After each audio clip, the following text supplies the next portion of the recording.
రాసిన పత్రిక, హెబ్రీయులకు రాసిన పత్రిక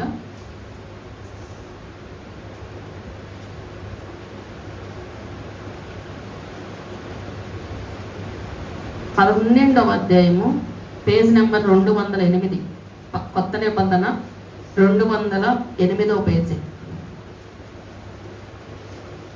12వ అధ్యాయము ప్రారంభం నుంచి చూద్దామండి. మనతో మాట్లాడును గాక. ఆమె చిన్న ప్రార్థన చేస్తాం, కళ్ళు మూసుకుందాం. పరిశుద్ధుడా, ప్రేమ కలిగిన దేవా, నీ కొందనాలు, స్తోత్రాలు. వాక్యమై ఉన్న దేవుడివి, వాక్యము ద్వారా మాతో మాట్లాడండి నాయన. వింటున్న ప్రతి ఒక్క మాట కూడా మా మూలుగులోకి, మన ప్రాణాత్మ దేహంలోకి వెళ్ళి మమ్మల్ని ఎంతగానో శుద్ధీకరించినట్లు, ఆలోచింప చేయనట్లు మాకును ఆ యొక్క కృపను దయచేయండి అయా. తిరుగులాడ ఆత్మ, ఎదిరించే ఆత్మ, నిర్లక్ష్యపు ఆత్మ, నిద్రమత్తు ఆత్మని యేసు నామములో బంధిస్తున్నాం తండ్రి. ఎవరి దగ్గర ఆ ఆత్మ పని చేయకుండా వింటున్న ప్రతి ఒక్కరూ విత్తబడిన ప్రతి విత్తనము నూరంతలుగా సారవంతమైన నేల మీద పడి ఫలించినట్లుగా, ప్రతి ఒక్కటి కూడా మేము బలపడినట్లు, ఆదరించబడినట్లుగా, ధైర్యపరచబడినట్లు, నేర్చుకున్నట్లు, సరి చేసుకున్నట్లు, సిద్ధపడినట్లుగా మమ్మల్ని సిద్ధపరిచి మీరే మహిమ ఘనత ప్రభావాలు ఆరోపించుకొనమని యేసు నామంలో ప్రార్థిస్తున్నాము తండ్రి, ఆమేన్. దేవునికి స్తోత్రం. ఇక్కడ మనం చూసినట్లయితే ఇంత గొప్ప సాక్షి సమూహము మేఘము వలె మనలను ఆవరించి ఉన్నందున మనము కూడా ప్రతి పాపమును సులువుగా చిక్కులు పెట్టు. చెప్పండి నాతో పాటు మీరు కూడా. ఇంత గొప్ప సాక్షి సమూహము మేఘము వలె మనలను ఆవరించి ఉన్నందున మనము కూడా ప్రతి భారమును సులువుగా చిక్కులు పెట్టు పాపమును విడిచిపెట్టి విశ్వాసమునకు కర్త. పాపముతో పోరాడుటలో రక్తము కారునంతగా ఇంకా దానిని ఎదిరించలేదు. ఓకే, దేవునికి స్తోత్రం. అర్థమైందా? అందరూ చెప్పారా మాట? మణిగారు చెప్పారా? ఓకే, దేవునికి స్తోత్రం. దేవుడి వాక్యం ఇప్పుడు మీకు మీరు జాగ్రత్తగా వినండి. వాక్యం ఇక్కడ ఇంత గొప్ప సాక్షి సమూహం మేఘం వలె మనల్ని ఆవరించింది. ఎవరా సాక్షి సమూహం? ఇప్పుడు మనకి కనబడరు కదా వాళ్ళు. మనకు దేవుడు ఏం చెప్తున్నాడంటే, ఇంతమంది సాక్షులు మన కళ్ళ ముందు కొంతమంది సాక్షులు దేవుడు పెట్టాడు. ఎవరా సాక్షులు అంటే, హెబ్రీ పత్రికలో 11వ అధ్యాయంలో కొంతమంది కనబడతారు. విశ్వాస వీరులు అనమాట వాళ్ళు. మీకు తెలుసా కొంతమంది పేర్లైనా? విశ్వాస వీరుల లిస్టులో ఉన్నవాళ్ళు అని. మన పేర్లు ఏ లిస్టులో ఉంటాయో తెలియదు, కానీ విశ్వాస వీరులు అనగానే 11వ అధ్యాయం గుర్తుకు రావాలి. అందులో కొంతమంది పేర్లు ఉంటాయి. అబ్రహాము పేరు ఉంటుంది, దావీదు పేరు ఉంటుంది, మోషే పేరు ఉంటుంది. వీళ్ళందరూ శ్రమలు పడిన వాళ్ళే. దానియేలు, అలాగే రాహాబు. విశ్వాసాన్ని బట్టే వాళ్ళు శ్రమలను ఎదిరించారంట. వీళ్ళందరి లిస్టు దేవుడు ఒక చోట వ్రాయించాడు. వీళ్ళందరినీ చూసి మనం ఏం చేయాలంటే నేర్చుకోవాలని దేవుడికి ఉద్దేశం. అందుకనే విశ్వాసము వీరులు లిస్టుని అంటే దేవుడు ఎందుకు ఏం చెప్తున్నాడంటే, వీళ్ళందరూ మనకి ఒక సమూహమై ఉన్నారు, ఒకళ్ళిద్దరు కాదు. ఇప్పుడు మనకి ఏదైనా కష్టం వచ్చిందనుకో, ఏమంటావు? అమ్మ పలానా ఆమె చూడు, ఆమె ఎన్ని కష్టాల్లో ఉందో, ఆమె ఓర్చుకుంటుంది కదా, నువ్వు ఓర్చుకోమ్మా అని చెప్తాం. లేకపోతే నేనే చూడు, నాకు ఎన్నో శ్రమలు ఉన్నాయి, నన్ను చూసి నువ్వు ఓర్చుకోవచ్చు కదా అని చెప్తాం. అలా మనుషుల్నే కాదు, దేవుడు కొంతమందిని బైబిల్లో ఎన్నో శ్రమలు అనుభవించిన వాళ్ళని మనకి ఒక సమూహాన్నే ఇచ్చాడు. మనం చూడడానికి, వాళ్ళని చూసి ధైర్యం తెచ్చుకోవడానికి. ఎందుకంటే ఈ లోకంలో రకరకాల శ్రమలు వస్తూ ఉంటాయి కదా. ఆ శ్రమలను చూసినప్పుడు మనకి ఏమనిపిస్తుంది? చాలా కృంగిపోతూ ఉంటాం, చాలా బలహీనమైపోతాం. ఇక ఎందుకు బ్రతకాలనిపిస్తుంది కొన్నిసార్లు. ఎందుకు ఈ బ్రతుకు అనిపిస్తుంది? విరక్తి కలిగింది. మనుషుల మీద విరక్తి వస్తుంది ఒక్కోసారి, బ్రతుకు మీద విరక్తి వస్తుంది ఒక్కోసారి, అసలు ఏమీ తినాలనిపించదు. ఇలా రకరకాల సమస్యలు మనల్ని వెంటాడుతున్నప్పుడు మన ఆత్మ నలిగిపోతూ ఉంటుంది, మన శరీరం కృంగి కృషించిపోతూ ఉంటుంది. మన విశ్వాసం ఏమైందో తెలుసా? డౌన్ అయిపోతుంది. అసలు మన భక్తులు అని చెప్పడానికి మనకు ఉండే ఒక మొదటి అర్హత ఏంటో తెలుసా? విశ్వాసం. అసలు మనకు ఉండాల్సిందే విశ్వాసం. ఇప్పుడు ఇక్కడికి మీరు వచ్చారు అంటే నేనైనా మీరైనా దేన్ని బట్టి వచ్చామో? ఏదో ఆచారంగా వచ్చామా? దేవుని మందిరానికి వెళ్ళటం ద్వారా మనము దేవుని ఇచ్చిన రాజ్యంలో రేపు ఉంటాం. వాక్యం వినటం ద్వారా మనం మన బ్రతుకుని కట్టుకోగలుగుతాం. దేవుడు కార్యం చేస్తాడు. దేవుడి మందిరంలో ఆ నీడ పడడం ద్వారా, ఆ ప్రభావం మనతో ఉండడం ద్వారా మనం ఆరోగ్యంగా ఉంటాం. ఇవన్నీ మనం నమ్మే కదా వచ్చాం. అలాగే వచ్చారా? ఇంకా వేరే అంతేనా? అమ్మగారు తిట్టిద్ది లేకపోతే అని వచ్చారు. విశ్వాసం ఉంది కాబట్టి, నమ్మకం ఉంది కాబట్టి మీరంతా వచ్చింది. అలాగే నేను వచ్చినా నేను అదే విశ్వాసం, అదే నమ్మకం నాకు లేదనుకో, కాదులే నేను అనుకుంటా. ఒక వారం ఏదో ఒకటి హేమంతుడో లేకపోతే హరినో లేకపోతే శారన్నో చెప్పమందాంలే వాక్యం అనిపించింది. విశ్వాసం ఉన్నప్పుడు నేనే ఎలా అయినా నేను దాన్ని వెళ్ళాలి, నా దేవుడి పని నేను చేయాలని నాకు ఉంటుంది. విశ్వాసం ఉన్నప్పుడు మీరు ఎన్ని శ్రమలు వచ్చినా, ఎన్ని బాధలు వచ్చినా, లేదు నా దేవుడి మందిరికి వెళ్ళకపోతే ఇంకా నేను ఊపిలోకి వెళ్ళిపోతా, ఇంకా నేను శ్రమంలోకి వెళ్ళిపోతాను, నా దేవుడు నన్ను పట్టుకుంటాడు, నా దేవుడు నన్ను విడిపిస్తాడు, నా దేవుడు నా బ్రతుకు మారుస్తాడని ఒక నమ్మకం అనేది ఉందనుకోడా, ఆ విశ్వాసాన్ని బట్టి ఏం చేస్తాం? మనం నడుస్తాం. అందుకే ఇక్కడ దేవుడు ఏమంటున్నాడంటే మన వెనకాల చాలా మంది ఉన్నారు. ఇప్పుడు మన సబ్జెక్ట్ అది కాదు, ఒకరోజు చెప్తాను దాని గురించి, మీకు విశ్వాస వీరుల గురించి. యువతలకు వచ్చేయండి 12వ అధ్యాయంలోకి రండి. ఇక్కడ ఏమంటున్నాడు? గొప్ప సాక్షి సమూహం మనల్ని మేఘం వలె ఆవరించి ఉందంట. అయితే మనము కూడా ప్రతి భారమును సులువుగా చిక్కులు పెట్టు పాపమును విడిచిపెట్టి విశ్వాసమునకు కర్తయు దానిని కొనసాగించువాడైన, విశ్వాసమునకు కర్త ఎవరో? యేసయ్య. ఆయనకున్న విశ్వాసం, ఆయనకున్న ఆ యొక్క సమర్పణ, ఆయనకున్న ఓర్పు, సహనం, ఇవన్నీ మనం చూసి ఆయనను చూస్తాం. ఎవరిని చూస్తా? రాత్రి కూడా అదే చెప్పాం కదా, యేసయ్యని చూసినప్పుడే మనం ధైర్యం తెచ్చుకుంటాం. యేసయ్యని చూసినప్పుడే మనం మార్చుకోగలం. ఎందుకంటే ఏ మనుషుల్లో 100% క్వాలిటీలు ఉండవు. ఇప్పుడు నాలో సపోజ్ అనుకుందాం, ఇప్పుడు నేను అన్నీ చూసి నేర్చుకోదాకా క్వాలిటీలు ఏమి నాలో ఉండవు. కొన్ని ఏదో ఒక మైనస్ ఉంటుంది కదా, అలా ప్రతి ఒక్క వ్యక్తిలో ఏదో ఒక లోపం ఉంటుంది మానవుడికి. కానీ యేసయ్యలో ఏ లోపము కూడా లేదు. అందుకని యేసయ్యనే చూడు, ఇంకెవరిని చూడొద్దు. ఎవరినైనా చూసామనుకో, వాళ్ళు కొన్నాళ్ళు మంచిగానే భక్తి చేస్తారు, వాళ్ళలో ఏదో ఒక లోపం కనిపించింది. మంచిగా భక్తి చేసేవాళ్ళు ఏదో ఒక తప్పు చేశారనుకో, ఇంక మనకి ఏమనిపించేది? వాళ్ళే అంత భక్తి పనులే తప్పు చేశారు, ఇక మనం ఇంట్లోనే అలా డౌన్ అయిపోద్ది మన విశ్వాసం. అందుకని మనుషుల్ని చూడొద్దు ఎప్పుడు కూడా. వాళ్ళని వీళ్ళని చూస్తే మనం బలహీనులుగా మారిపోతాం. అందుకని ఎప్పుడు యేసయ్యనే చూడు, అప్పుడు ఆయనలో ఎంచదాగా ఏ తప్పు లేదు. ఇప్పటికీ ఎన్ని వేల సంవత్సరాలైనా ఆయన్ని ఇప్పటికీ ఏలెత్తి చూపిస్తానికి ఎవరికి కూడా సరిపోదు. ఎవరికి కారణం దొరక్క ఏమంటారు వాళ్ళు? 3 మేకులు పీక్కోలేకపోయాడు, మరణించాడు, ఆయన మిమ్మల్ని రక్షిస్తాడు, ఇది తప్ప వాళ్ళకి ఇంకేమీ తెలియదు. ఆయనలో ఏ తప్పైనా, ఏ లోపమైన కంటి ద్వారా కానీ, చూపు ద్వారా కానీ, క్షమించండి, క్రియల ద్వారా కానీ, మాట ద్వారా కానీ ఒక్క తప్పు కూడా ఎవరు పట్టుకోలేకపోయారు. అంత గొప్ప పరిశుద్ధమైన దేవుణ్ణి మనం ఆరాధిస్తున్నాం, నమ్ముకున్నాం. చాలా ధైర్యంగా, గర్వంగా మనం దాన్ని ఒప్పుకోవచ్చు. అయితే ఇక్కడ మనం ఏం నేర్చుకోవాలి ఈరోజు అంటే, దేవుడు అంటున్నాడు మనము విశ్వాసంలో ముందుకెళ్ళాలంటే మనము ప్రతి భారమును సులువుగా చిక్కులు పెట్టు పాపమును విడిచిపెట్టాలి. దానికి ఎగ్జాంపుల్ కూడా ఆయన అంటున్నాడు, మన ఎదుట ఉంచబడిన పందెములో ఓపికతో పరిగెత్తుదము.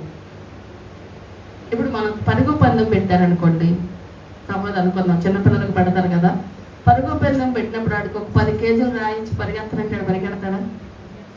చెప్పండి. ఇప్పుడు ఒక 5 కేజీలు ఇచ్చి పరిగెత్తమంటే పరిగెడతాడా? ఆడికి ఏమీ లేకుండా ఫ్రీగా ఉంటే వాడు ఎంతో చక్కగా పరిగెడతాడు, బహుమతి సంపాదిస్తాడు. ఈ బరువులు మోసుకుంటూ పరిగెట్టాలి అంటే పరుగు పందెంలో ఓడిపోతాడు. అలాగే మనకి ఈ పాపాలు అనేవి బరువులు.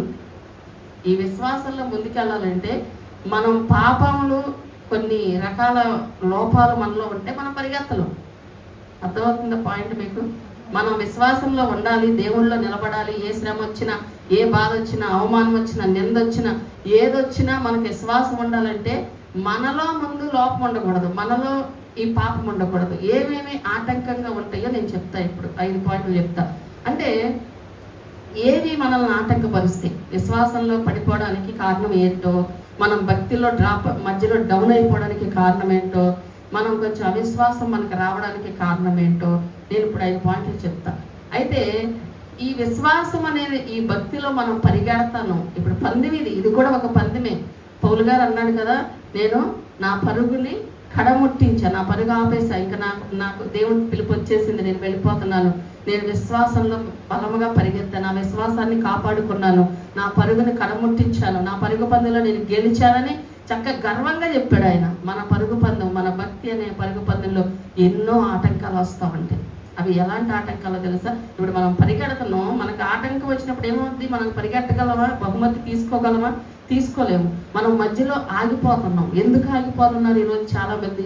ఎందుకు ఈరోజు చాలామంది విశ్వాసాలు ఆటంకం అనే ఈ పరుగుల వలన, పరుగు పందెంలో మధ్యలోనే పరుగును ఆపేస్తున్న వాళ్ళు, లేదా స్లోగా పరిగెడుతున్న వాళ్ళు, ఏదో తప్పదు బహుమతి రాపోయినా పర్లేదు మొదలెట్టాం కాబట్టి ఏదో పరిగెడదాంలే అని పరిగెడుతున్న వాళ్ళు ఉన్నారు. ఇప్పుడు ఏమిటి ఆ ఆటంకాలు అనేది చూద్దాం. మనం ముందు పరిగెడుతున్నాం. ఆటంకంలో మొదటిది ఏంటో తెలుసా? బద్ధకం. ఏం చెప్పండి? బద్ధకాన్ని ఇంకో పేరు ఉంది బైబిల్లో. ఏంటది? సోమరితనం. మనం ఆగిపోవడానికి, భక్తిలో మన విశ్వాసంలో ముందుకెళ్లకుండా మనల్ని ఆటంకపరిచే ఫస్ట్ బరువు ఏంటంటే బద్ధకం, సోమరితనం. వెళ్దాంలే, చేసుకుందాంలే, ప్రార్థన టైం అయిపోతుంది, అయిపోతుంది, ప్రార్థన చేసుకునే టైం అయిపోయింది. కానీ బద్ధకం ఎక్కడ పని అక్కడే ఉంటుంది. బద్ధకం చేయరు. ఎక్కడ అంట్లు అక్కడ, ఎక్కడ బట్టలు అక్కడ, ఎక్కడ పని అక్కడ. ఇవన్నీ అవి నువ్వు ప్రార్థనలో ఎప్పుడు కూర్చుంటావు? కూర్చోలేం కదా. వీటి మీద మనసు ఆగుతూ ఉంటుంది. అంట్లు అక్కడే ఉన్నాయి, బట్టలు అక్కడే ఉన్నాయి, వంట అక్కడే ఉంది. ఈ మైండ్తో ప్రార్థన చేయాలనిపించదు. ప్రార్థన ఆగిపోతే ఇటు ఇవి ఆగిపోతాయి. మన బద్ధకం, మన నిర్లక్ష్యం మనల్ని ఆశీర్వదించకుండా మనల్ని విశ్వాసం అనే పరుగులో స్లో చేసేది. ఇప్పుడు మిమ్మల్ని ఇక్కడి నుంచి ఆ రోడ్డు దా పరిగెట్టండి, మీకు ఒక 1000 రూపాయలు ఇస్తానండి, ఏం చేస్తారు? పరిగెడతారుగా. ఎట్లయినా పరిగి రాపోయినా కింద మీద పడి ఏదో రకంగా అమ్మగారు 1000 రూపాయలు ఇస్తా అన్నారు కాబట్టి 1000 రూపాయలు వస్తాయి, జస్ట్ ఇక్కడ పరిగెడతా అని ఒక మనసులో ఆసక్తి వచ్చింది. అప్పుడు ఏం చేస్తారు? పరిగెడతారు. కానీ నేను వెళ్ళేటప్పుడు మీకు ఎవరైనా వచ్చి 1 కేజీ రాయి ఒకరికి, 2 కేజీలు రాయి ఒకరికి, 5 కేజీలు రాయి ఒకరికి చేతిలో పెట్టిస్తారు ఇంకో గబగబా, అప్పుడు కూడా అదే స్పీడ్తో పరిగెడతారా? స్లో అయిపోతారు. అప్పుడు బహుమానం తీసుకోవడం మీకు అయ్యిద్దా? అవ్వదు. మీరు అర్థం చేసుకోండి, పాయింట్ క్యాచ్ చేయండి. ఇప్పుడు ఈరోజు మీరు వాక్యాన్ని కనుక మీరు పాయింట్ పట్టుకుంటే ఖచ్చితంగా ఈ సంవత్సరం మీరు దీవించబడతారు. అంటే ఏ విషయంలో, నేను ఆత్మీయ విషయాల్లో కావచ్చు, ఇంట్లో ఆర్థిక విషయాల్లో కావచ్చు, ఏ బరువు నిన్ను ఆపుతుందో, బద్ధకం అనే బరువు నిన్ను ఆపుతుందేమో. నువ్వు విశ్వాసంలో పరిగెత్తకుండా, మందిరానికి వెళ్ళకుండా. విశ్వాసం ఎలా వచ్చిందండి? మనం వినటం ద్వారా విశ్వాసం కలిగిద్ది అన్నాడు. వాక్యం వినాలంటే మందిరానికి త్వరగా రావాలా, మందిరానికి త్వరపడి రావాలంటే అన్ని ఇంటి దగ్గర ముందే సిద్ధపరచుకోవాలా, ఒక కూటానికి వెళ్ళాలంటే ముందే సిద్ధపరచుకోవాలా, ఒక ప్రార్థన చేయాలంటే సిద్ధపరచుకోవాలా. అమ్మ 7 అవుతుంది ప్రార్థన టైం, ఇది 3 అవుతుంది నా ప్రార్థన టైం, ఇది ఈ టైంలో నాకు అన్నీ ముందే అన్నీ ప్రిపేర్ చేసేసుకొని, వంట చేసేసుకొని, అన్నీ సిద్ధపరచుకొని, పిల్లలకు భర్తకి అన్నాలు పెట్టుకొని, అదే ఒక మగవాడైతే కనుక అతను పని టయాన్ని బట్టి అతను ప్లాన్ చేసుకోవాలి. నేను వర్క్ చేసుకుంటా కదా 9 దాకా, నేను ఇంటికి వచ్చాక 1 గంట చేసుకుంటా, లేదా 1 అరగంట అలసిపోతా కాబట్టి తెల్లవారుజాము చేసుకుంటా 1 అరగంట. ఆ టైం పెట్టుకొని మగవాళ్ళు, స్త్రీలు అయితే వాళ్ళకి ఇంట్లో ఒకవేళ ఏమి బయటికి వెళ్ళి పనులు లేని వాళ్ళు అయితే వాళ్ళు కొన్ని టయాలు పెట్టుకోవాలి. బద్ధకం చేద్దాంలే, ఇది ఒక బరువు కొంతమందికి. సోమరితనం అనే ఒక బరువు. సోమరి గురించి ఏం చెప్తుందో బైబిల్ చూద్దాం. సామెతల గ్రంథం 26వ అధ్యాయంలోకి రండి ఫాస్ట్గా. సామెతలు 26. సామెతలు 26.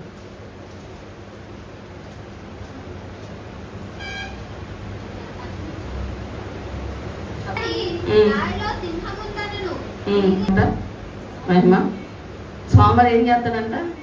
బయటకు వెళ్తే సింహం ఉంది, బయటకు వెళ్తే వీధిలో ఉంది, సందులో ఉంది, నా కళ్ళ ముందు ఉంది. సాకులు, కొంతమంది సాకులు. ఏంటమ్మా ప్రార్థన చేసుకోవట్లేదంటే, ఎక్కడవుతుందండి పని? అసలు ఈ పిల్లలతో పని అవ్వట్లా, మా ఆయనతో పని అవ్వట్లా, లేకపోతే మావిడితో అవ్వట్లా, మావిడి చేసే పనులకు నాకు ప్రార్థన చేయబుద్ది, ఇట్లా మా ఆయన చేసే పనులకు నాకు ప్రార్థన. సాకులు చెప్పకూడదు ముందు.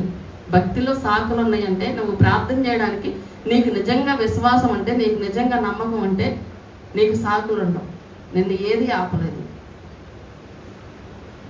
సోమరి అంటాడంట ఏదో ఒక వంక. కొంతమంది సోమరిపోతులు చెప్పే వంకలని చూడండి. ఎందుకు పని చేయలేదు, ఎందుకు పనికి వెళ్ళలేదు, లేకపోతే ఎందుకు వెళ్ళాను, స్కూల్కి వెళ్ళలేదు. మా నాన్న చెప్తాడు అప్పుడప్పుడు, ఇవాళ ఏం చెప్పరు మాకు స్కూల్లో, ముందే వీడికి చెప్పేస్తున్నట్టు వాళ్ళు. ఇవాళ ఏమి ఉండదు స్కూల్లో. ఇవాళ నిన్న అయిపోయింది అంతా, నిన్న ఎగ్జామ్స్ అయిపోయినాయి, ఇంకేం ఉండదు. ఇవాళ వెళ్ళినా ఆడుకోవడమే. ఏమో వెళ్తే ఏం చెప్తారో చెప్పరో, ముందు వెళ్ళాలిగా. అలాగే ఎందుకమ్మా ఈరోజు వంట చేయలేదు అంటే, ఎందుకు లేట్ అయింది అంటే ఏదో సాకులు. ప్రార్థన టైం అంతా సాకులే. ఎందుకు చర్చికి రాలేదు, ఎందుకు ఆ కూటానికి హాజరు కాలేదు, ఎందుకు లేటుగా వచ్చావు, ఎందుకు పరిచయం త్వరగా చేసుకోలేదు, సాకులు. ఈ సాకులు నిన్ను వెనక్కి లాగుతాయి. మనం ఆత్మీయంగా వెళ్ళకుండా, మనం దేవుడి దీవెనలు పొందుకోకుండా మనల్ని వెనక్కి లాగేది మన సాకులు. ప్రిపరేషన్ ఉండాలి ముందే. ఇప్పుడు నేను ఇక్కడికి వస్తున్నానంటే పొద్దున్నే రాలే, సాయంత్రం వస్తా కదా, నేను ముందుగానే అన్ని వాక్యం సిద్ధపరచుకుంటాను. మళ్ళీ అలాగే నేను ఏమేమి తెచ్చుకోవాలి ఇక్కడ ముందే ఒక బ్యాగ్లో వేసుకుంటాను.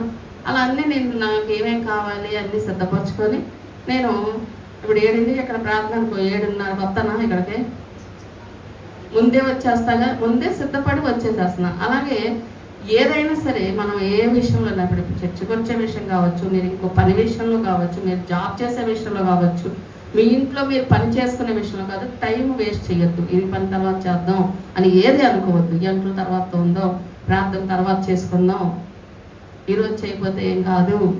ఇది నీ సాకు, నేను ఒక బరువు అనమాట, ఒక బరువు. నిన్న ఆశీర్వాదం నీకు దొరకకుండా, విశ్వాసాన్ని పరిగెత్తకుండా నిన్ను ఆపే బరువు. ఇది గుర్తుపెట్టుకోండి, ఇది ఒక బరువు. సోమరి అంటాడంట, సింహం ఉంది అని చెప్తాడంట, తర్వాత పడక మీదే పడుకొని తిరుగుతూ ఉంటాడు. ఇంకా చాలా వాక్యాలు ఉన్నాయి. సోమరివాడిని చేను దాటరాగా ముళ్ళ కంచె. ఎందుకంటే సోమరివాళ్ళకి ఏముంటుంది, ముళ్ళే, అన్ని కష్టాలే, బాధలే, నొప్పులే, రోగాలే, అవమానాలే. ఎందుకు అంటే నువ్వు ప్రార్థన చేయవు. నీకు ప్రార్థన చేయాలంటే బద్ధకం, నువ్వు మోకాళ్ళు వేయాలంటే బద్ధకం, నీకు చేతులు ఎత్తాలంటే బద్ధకం. మొండితనం ఉండాలండి, పట్టుదల ఉండాలండి. కొన్నిసార్లు ప్రార్థన విషయంలో, చర్చికి వెళ్ళే విషయాల్లో ఆటంకాలు వస్తాయి. ప్రతి ఒక్కరికి ఆటంకాలు వస్తాయి. మనం పరిగెడుతుంటే మనకన్నా పరిగెట్టేవాడు ఉంటాడు. మనం దాటుకొని పరిగెత్తాలి, కానీ ఆడు పరిగెడుతున్నాడు కదా, ఫోన్లో ఎలాగ వెళ్ళిపోతాడు, నేను ఉండిపోతాను అనుకుంటాడు ఎవడైనా? చెప్పండి. ఎవరైనా ముందు నేను వెళ్ళాలని ఎవరి ప్రయత్నం వాళ్ళు చేస్తారు పరిగెట్టేటప్పుడు. ఇది కూడా అంతే, భక్తి కూడా ఒక పరుగు పందెంతో పోల్చాడు. అందుకే మన భక్తిలో మనం పరిగెట్టాల్సిందే. ఎన్నో ఆటంకాలు వస్తాయి, అవరోధాలు వస్తాయి, తుఫాన్లు వస్తాయి, మళ్ళీ అంత సమస్యలు వస్తాయి. ఏ విషయంలో మనం ఆగకూడదు. ముఖ్యంగా సోమరతనం, బద్ధకం, నిర్లక్ష్యం మన జీవితాల్లో ఉంది అంటే మనం ఖచ్చితంగా మనం ఒక బరువు మోసుకుంటా వెళ్తున్నట్టే. ఆ బరువు నువ్వు మోస్తున్నావు అంటే నువ్వు పరిగెత్తలేవు, నువ్వు కరెక్ట్గా భక్తి చేయట్లేదు, అక్కడే నీకు మార్పు పోయింది అని అర్థం చేసుకోవాలి. నిర్లక్ష్యం వద్దు ప్రభా, నాకు నిర్లక్ష్యం ఉండకూడదు, నాకు సోమరతనం ఉండకూడదు, నాకు బద్ధకం ఉండకూడదు. ఏ పని ఆ రోజు చేసేసుకోవాలి. ఏ రోజు తిండి ఆ రోజు తింటున్నారుగా, ఒక రోజు ముందు వండేసుకొని రెండో రోజు తింటున్నారు ఎవరైనా? ఈ రోజు పని రేపు చేస్తారు ఎవరైనా? నీకు ఒంట్లో బాగోకపోతే పర్వాలా, చేయి, పక్కన పెట్టేసి నీకు ఒంట్లో బాగాలేదు కాబట్టి నా ఇంట్లో పని తప్పదండి, ఎవరు లేరు చేసేవాళ్ళు, రెండో రోజు చేసుకో. కానీ ఏ రోజు పని ఆ రోజే చేసుకోవాలి, ఏ రోజు ప్రార్థన ఆ రోజే చేసుకోవాలి, ఏ రోజు వంట ఆ రోజే చేసుకోవాలి, ఏ రోజు క్రమం ఆ రోజు మనం నిర్వర్తించాలి. అది ఒక క్రమశిక్షణ కలిగిన భక్తి. అది ఆ క్రమశిక్షణ అనేది ఎప్పుడైతే లోపించిందో నిర్లక్ష్యం, సోమరతనం ఆటోమేటిక్గా వచ్చేస్తాయి. రెండో పాయింట్ రాసుకోండి, లోక రీతిగా బ్రతకాలనే ఆశ. మనం పరిగెట్టకుండా మనల్ని ఆపేదేంటో తెలుసా? విశ్వాసంలో, భక్తిలో. ఫస్ట్ ఏం చెప్పాను? సోమరతనం. రెండోది లోకరీతిగా బ్రతకాలని ఆశ. ఇది నేత్రాశ, జీవపుడంబము, శరీరాశ, ఈ మూడు ఉంటాయి ఈ దీని కిందకి. ఇప్పుడు నేత్రాశ అంటే ఏంటి? చూసిందల్లా కావాలనుకోవడం. ఎవరైనా జడేసుకుంటే అలా వేసుకోవాలి, ఎలా ఎలా చీర కట్టుకుంటే అలా కట్టుకోవాలి, ఎవరెలా ప్యాంట్ వేసుకుంటే బెజ్జాల ప్యాంట్ అలా వేసుకోవాలి. ఇలా కొంతమంది ఉంటాయి కదా, ఎవరెలా వాళ్ళ ఇంటికి పెయింట్ చేస్తే అలా వేయాలి, ఎవరెలా వాళ్ళు ఫంక్షన్ చేస్తే అలా చెయ్యాలి. ఇవి ఉండకూడదు మనలో. మన స్తోమత ఏంటో, మన స్థాయి ఏంటో, మన యొక్క బలం ఎంతో మనం దాన్ని బట్టి ముందుకు వెళ్ళడమే. ఏదైనా సరే నేత్రాశ, సోకులు చేసుకోవడం, ఎక్కువ మైండ్ దాని మీద మనకు ఉంటే మనం పరిగెత్తలేము. అది కూడా ఒక బరువే. నువ్వు పరిగెత్తకుండా నేను ఆపుతుంది ఏంటో తెలుసా? ఎవరైనా కొంచెం అందంగా రెడీ అయ్యారనుకోండి, ఎవరైనా ఒక బంగారు వస్తువు కొనుక్కున్నారనుకోండి, మనకేమనిపించింది? ఇక మనసంతా నేను ఎప్పుడు కొనుక్కోలేకపోతున్నాను, నేను ఎప్పుడు ఇలా ఉండలేకపోతున్నాను, నా బ్రతికి ఎప్పుడు ఈ చీరే, నాకెప్పుడు ఈ బట్టలే, నాకెప్పుడు ఇదే, ఈ ఇల్లే, ఈ వస్తువే, ఇంతే. ఈ మైండ్ సెట్తో మనం ఇది ఒక బరువు మనల్ని వెనక్కి లాగేస్తుంది. ప్రార్థన చేయలేము. ఆ రోజంతా ప్రార్థన అవ్వదు. ఆ రోజంతా మనస్ఫూర్తిగా దేవుని స్తుతించలేము. ఎందుకంటే మనల్ని వెనక్కలాగే బరువులు ఇవన్నీ. నేత్రాస, శరీరాస, జీవపడం. అంటే మనకు లేని దాన్ని గొప్పగా చూపించుకోవడం, గొప్పగా చెప్పుకోవడం, ఇదో ఒక ఆశ. కొంతమంది గొప్పలు చెప్పుకుంటూ ఉంటారు, గొప్పలు ఎక్కువ. ఇది ఒక రకమైన బరువు. వాళ్ళకి పరిగెత్తలేరు, వాళ్ళు ఖచ్చితంగా ఆగిపోతారు, గెలవలేరు, బహుమానం ఏముండదు. నువ్వు బహుమానం పొందే భక్తి నువ్వు చేయాలి అంటే, విశ్వాసంలో నువ్వు పరిగెత్తాలంటే, నీలో సోమనతనం అనే రాయి నీ దగ్గర ఉండకూడదు, బరువు ఉండకూడదు. రెండవది, లోక రీతిగా లోకంలో ఏది కనపడద్దు. ఈ రోజు ఎన్ని కనపడుతున్నాయో, అప్పు చేసి కూడా కడుతున్నారు బిల్డింగ్లు, అప్పు చేసి కట్టి మళ్ళీ ఆ బిల్డింగ్లు అమ్మేస్తున్నారు. తర్వాత ఏమి మరి సంతోషమో తెలియదు, టెన్షన్ పడి ఆ బిల్డింగ్ కట్టేటప్పుడు బీపీలు, షుగర్లు వచ్చేస్తాయి కొంతమందికి. దానికి మళ్ళీ డిజైన్, ఇంటీరియర్ ఎంత అండి, ఇన్ని లక్షలండి, అంత అండి, ఇంత అండి, ఓ టెన్షన్. నీకు ఉన్నంతలో నువ్వు రేకేసుకో. నేను ఎవడొద్దన్నాడు, ఎవడన్నా అడుగుతాడో వచ్చి, అరెస్ట్ చేస్తాడో వచ్చి, నీకు ఉన్నది ఇదే, నీ దగ్గర ఉన్నది ఇంతే. దానికి ఇంకొంచెం నువ్వు నీ స్థాయికి తగ్గట్టు కొంచెం. కొంతమంది వీళ్ళ స్థాయికి మించి అప్పులు చేయడం, స్థాయికి మించి ఆడంబరాలు చేయడం.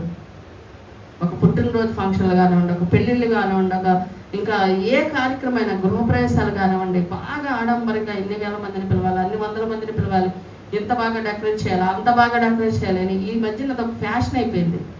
వాళ్ళు అలా చేశారు కాబట్టి నేను అంతకు మించి చేయాలి. ఈ మైండ్ సెట్ ఎప్పుడు కూడా మనల్ని, అంటే లోకంలో అది ఏమో తెలియదు కానీ దేవుని బిడ్డలకు అది తగదు. దేవుని బిడ్డలకు అది వెనక్కి లాగేస్తుంది. మనం ఆ దీవించబడకుండా మనల్ని వెనక్కి లాగెత్తి. ఎలాగో చెప్తా వినండి ఎగ్జాంపుల్. ఇప్పుడు సపోజ్ ఒక క్రైస్తవ బిడ్డ ఆడంబరాలకు పోయి ఏదైనా చేశాడు అనుకోండి, అప్పు చేసి ఏదైనా చేశాడు అనుకోండి, కొన్నాళ్ళకి ఇవన్నీ ఇంట్రెస్ట్లు కట్టలేక ఏమైంది, వాళ్ళు వచ్చి ఒక మాట, వీళ్ళు వచ్చి ఒక మాట అన్నారు అనుకోండి, మనసు అంతా బాధ, దిగులు, దేవుడు నన్ను దీవించట్లా, దేవుడు నన్ను పట్టించుకోవాలి. ఆ డిప్రెషన్లో ఏమైపోతాయి? చర్చికి వదిలేస్తాయి అవసరమైతే, లేదా చర్చి మానైపోయినా కొన్ని కనీసం ప్రార్థన తగ్గిపోతాయి. అందుకని ఏ విషయంలోనైనా దైవికంగా మనల్ని ఆటంకపరిచే ఏ బరువు పెట్టుకోకూడదు. ఆడంబరాలు ఎందుకు, నా స్తోమత ఇది, నేత్రాస చూసిందల్లా అలా ఎందుకు, నేను ఎలా ఎందుకు ఉండాలి, నా దేవుడు నాకు ఇచ్చింది, నేను ఉన్న దాంట్లో నేను సరిపెట్టుకుంటాను. వాళ్ళు చేపల పులుసు వండుకుంటే మనం చేపలు వండుకోవాలి ఏంటి? మనకు పచ్చడే ఉంది ఆ రోజు, దాన్నే సంతోషంగా తిను. అప్పు చేసైనా ఒక 200 పెట్టి చేప తీసుకొచ్చి వండి పక్కింటి వాళ్ళకి కూర వేస్తే దానిలో ఏం ప్రయోజనం? ఆడంబరాలొద్దు, నేత్రాసొద్దు, చూసిందల్లా కావాలనే మనసు, ఇవన్నీ కూడా మనల్ని విశ్వాసంలో వెనక్కి లాగేవి. అంటే ఒకప్పుడు లాగేస్తాయి, బరువు పట్టుకొని పరిగెట్టగలరా? మీకు అర్థమవుతుందా పాయింట్?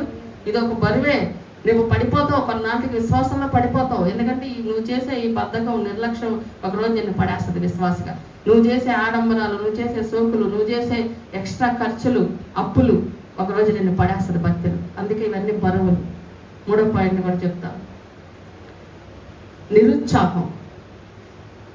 ఏంటి చెప్పండి? మనల్ని ఇంకో బరువు వెనక్కలాగేది ఏంటో తెలుసా? నిరుత్సాహం, బాధ.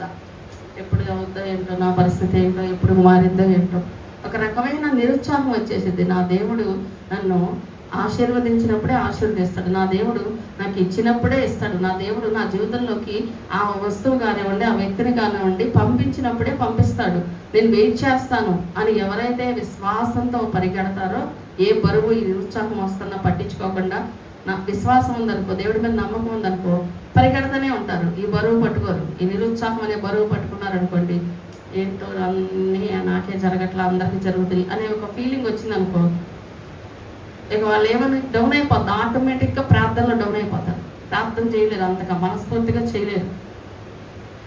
అవునా కదా? మీకు ఎప్పుడైనా నిరుత్సాహం వచ్చిందా? ఏంటి నా బ్రతుకు, ఏంటి పరిస్థితులు, ఎప్పటికి మారుతాయి అనే నిరుత్సాహం వచ్చింది అనుకోండి, ఎలా ఉంటుంది మీకు ఫీలింగ్ చెప్పండి? బాగా ప్రార్థన చేస్తారా? ఏడ్చి బల్ల గుద్ది బాధతో కొంచెం ప్రార్థన ఏమైపోద్ది? రాదిక. ఏదో కూర్చున్నా, ఇక మనసులో ప్రార్థనలో కూర్చున్నా మాటలు రావు, బాధలో, ఆ నిరుత్సాహంలో. ఎందుకో తెలుసా? ఏలి అంత గొప్ప ప్రవక్తే ఆకాశం నుండి అగ్ని దింపాడు. మొన్న చెప్పుకున్నాం ఏలియా గారి గురించి. వర్షాన్ని రప్పించాడు, వర్షం ఆగమంటే ఆగిపోయింది, రమ్మంటే వచ్చింది.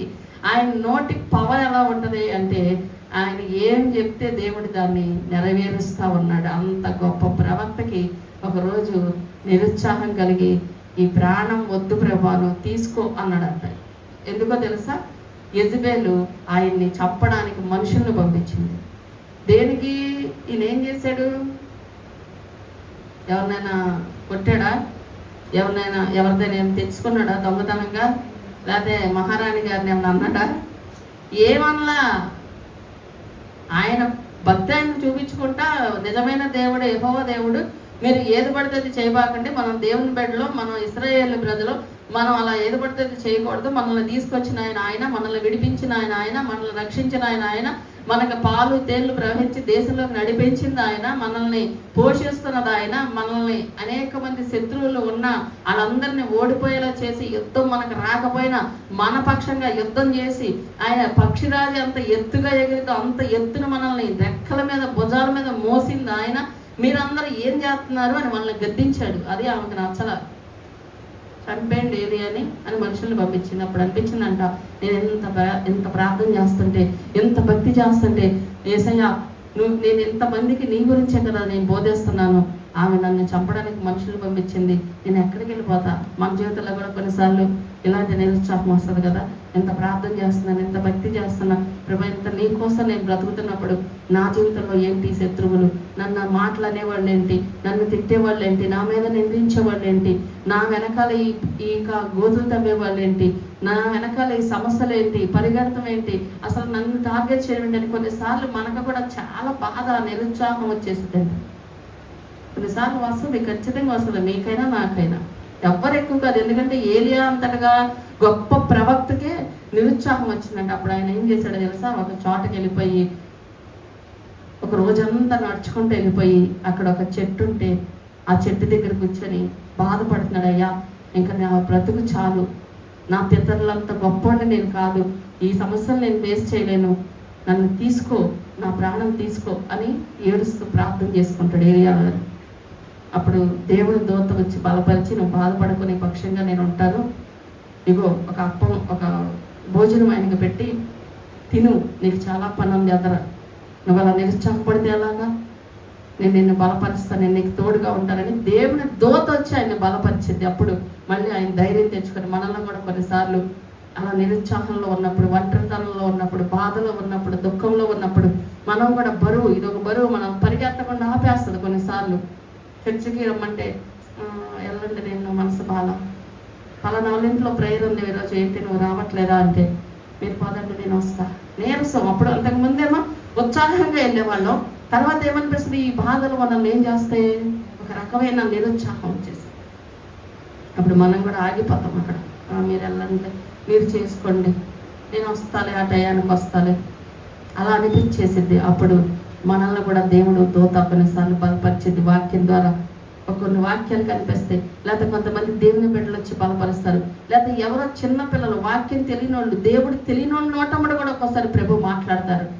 వాళ్ళకి దేవుడు తెలుసా? వాళ్ళు వచ్చి మనకు పాజిటివ్గా చెప్పడానికి.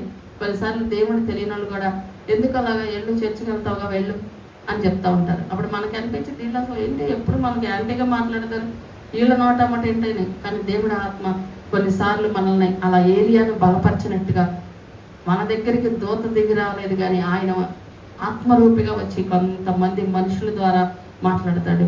లేదంటే ఎవరో ఒకరు ఫోన్ చేసి బలపరుస్తారు, ధైర్యపరుస్తారు. ఆ బాధ అంతా మళ్ళీ పోయి మనం కూడా మామూలుగా వెళ్ళిపోతాం.